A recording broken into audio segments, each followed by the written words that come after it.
Morning. Thanks for coming to the channel. So I guess I'm going to try to waddle through a kind of a project that came to me yesterday. Kind of a psychological analysis tool. When I say tool, that always means this is a construct that has a range of applicability, but is not the be-all, end-all. And hey, it's a simple enough tool that I probably didn't even need to say that, but you never know. What goes, how I come across. I don't always know if I come across arrogant or not. Anyway. So I was envisioning a methodology in which you begin by listing all your most common actions, things you have skill in, meaning you developed not just a general skill, but a specific skill for these things. Maybe it's some kind of coin collecting where you know which ones are valuable and which ones not, or some other kind of collecting. Maybe it is art, like painting. Maybe it's writing. Whatever you do that required a certain amount of specific learning. And see, it's interesting because our society has developed so many tools for education that there's a lot of what would have been specific skills in the past are now general skills. Reading and writing, for instance, or use of a computer. Of course, computers have been made to be easy to use, so I guess that's not a specific skill anymore. Okay, but anyway, moving along. Once you list those, and whatever actions you normally interact in, if you're a baker, if you're whatever. Okay, sorry, moving on. You then compile a list of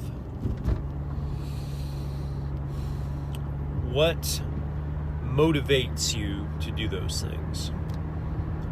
And I would call these the action personalities and the motivation personalities.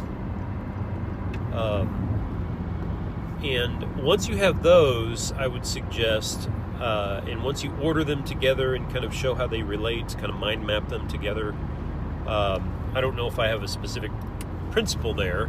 You just need to look at similarities and difference and kind of group them, or and of course some things will overlap many places, so those are general. And then the ones that don't overlap as much, those are specific.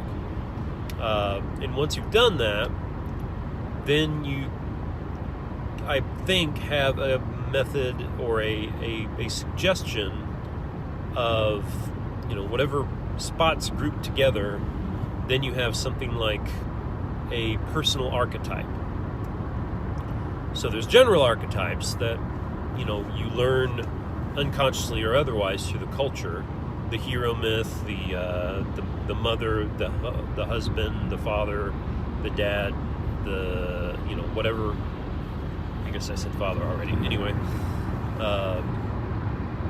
so there are those archetypes, and then, just as an aside, I've noticed that some archetypes become more general, and some become more specific to one's interactions with another, or with life, with some specific part of life. So I guess I'm saying there are very general archetypes that show up a lot.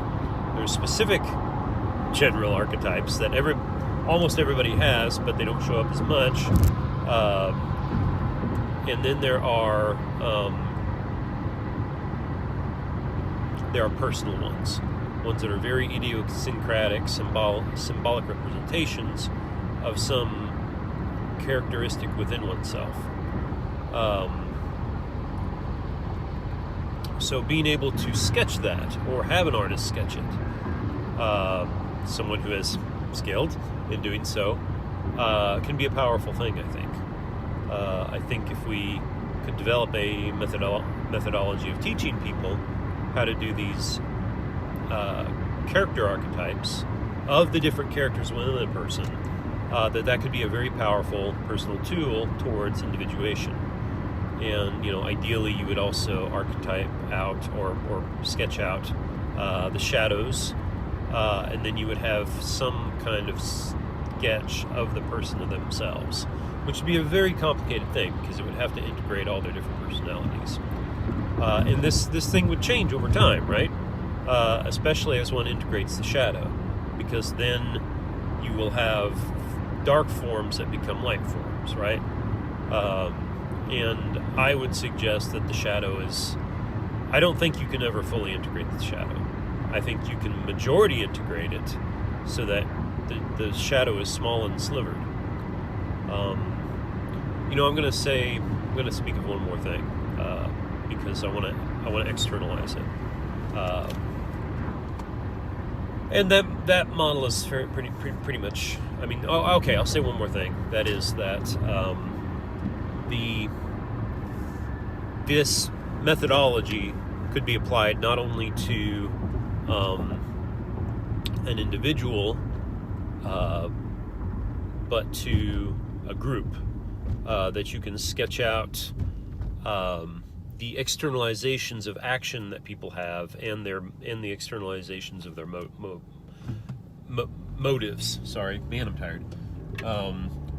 And you could have, to a certain degree, you can just ask them, hey, what's your archetypes? What's your actions and action personalities and motivational personalities? But I think that an externalization of them would be a version of them that others notice, and that is useful in and of itself. So, because we don't always notice our own. So to have somebody help you do that is helpful. But what I'm trying to say is the group can be treated as an individual as well. But to do that, you kind of need a simplified version of each person. How they function in the group, right? That's how that works. Okay. What was I going to sidetrack onto? What was I going to want to externalize? I guess I don't remember. That's fine. I'm at work. I'll figure it out later. Is there anything to add to that?